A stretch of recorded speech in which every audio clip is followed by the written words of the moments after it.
Welcome back students. हम integral equation को शुरू कर रहे हैं। इंटीग्रल इक्वेशन की जो बेसिक वाली वीडियो है कि फ्रेडहोल्म इंटीग्रल इक्वेशन क्या होती है, फर्स्ट काइंड क्या होती है, सेकंड काइंड क्या होती है, थर्ड काइंड क्या होती है, उसमें क्या क्या कंडीशंस आती हैं, वो हमने बहुत पहले डिस्कस कर लिया था। ठीक है, तो उसी को कंटिन्यू करके मैं आज से इंटीग्रल इक्वेशन को शुरू कर रही हूँ। This is the second video.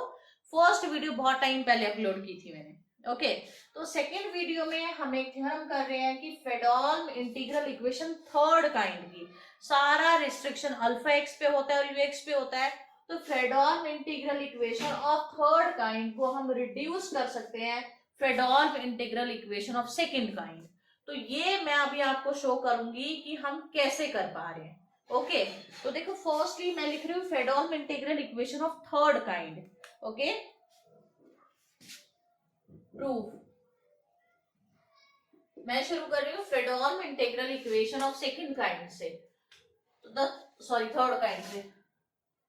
Fredholm integral equation of third kind is, क्या होगी थर्ड काइंड की, अल्फा एक्स, ठीक है, phi of X is equals to क्या आएगा, F x plus lambda, limit I integration की ए टू बी, दोनों constant होंगे, कर्नल एक्स एंड एक्साई का फंक्शन, ये फाइव एक्स है तो phi of xi D xi. Okay, तो this is your integral equation of Fredholm integral equation of third kind. अब यहाँ पे कंडीशन क्या होती है, ना तो ये जीरो होता है, मतलब ये नॉन जीरो होता है थर्ड काइंड में, और ना ही ये वन के इक्वल होता है। तो नॉन जीरो होगा और वन के इक्वल भी नहीं होगा। अब मुझे क्या करना है, सेकेंड काइंड का बनाने के लिए इसको अल्फा एक्स को अगर मैं वन बना दूं तो ये सेकेंड काइंड का बन जाएगा। मुझे इसकी वैल्यू चाहिए सिर्फ, एक तरह से मैं सिंपल लैंग्वेज में कहूँ तो मुझे अल्फा एक्स की वैल्यू वन बनानी है। अल्फा एक्स को यहां से हटा देना है मैंने। तो मैं क्या कर रही हूँ, since alpha x not equal to zero है तो मैं डिवाइड कर सकती हूँ इसके स्क्वायर रूट से दोनों तरफ। Then divide both side by under root of alpha x.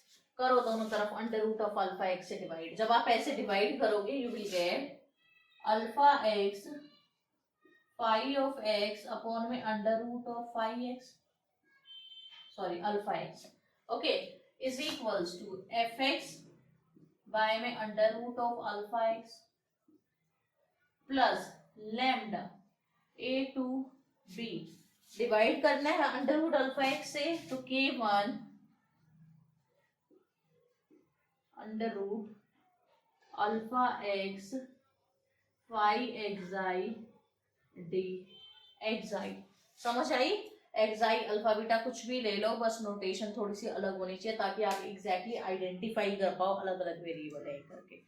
Now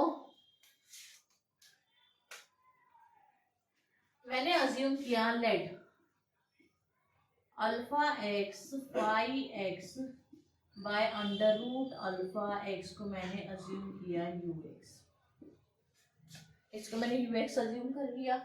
ठीक है, अब इसको यू एक्स मानने के बाद मैंने एंड एफ ऑफ एक्स को मैंने मान लिया, f of x by under root alpha x को मैंने मान लिया कैपिटल एफ ऑफ एक्स। ठीक है, अगर ये चीज देखो फाइव एक्स, अब फाइव ऑफ ठीक है, अब मुझे यहाँ पे फाइव एक्साई की वैल्यू चाहिए तो वो मैं यहाँ से निकालूंगी, यहाँ से फाइव एक्स की वैल्यू निकाल दो। Your five x will be, इससे एक पावर से इसकी आधी पावर कट हो जाएगी तो ये आएगा under root alpha x, denominator में जाएगा यू एक्स बाय में under root of alpha x, ये फाइव एक्स की वैल्यू आई। तो यहां से देखो दिस इम्प्लाई, यहां से क्या आएगा फाइव एक्स अपॉन में अंडर रूट अल्फा एक्स।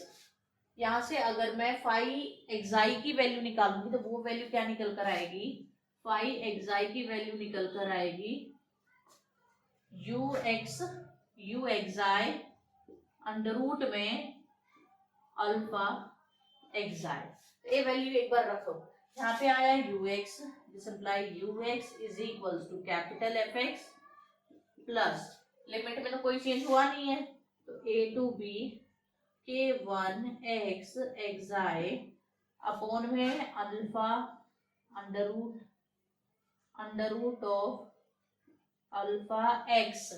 ठीक है, फाइव एक्साई की वैल्यू क्या है, यू एक्साई अपॉन में under root of alpha एक्साई D एक्साई। ठीक है, अब यू एक्साई तो मुझे सेकंड काइंड की बनाने के लिए उसमें यू एक्साई चाहिए, ये कर्नल भी चाहिए।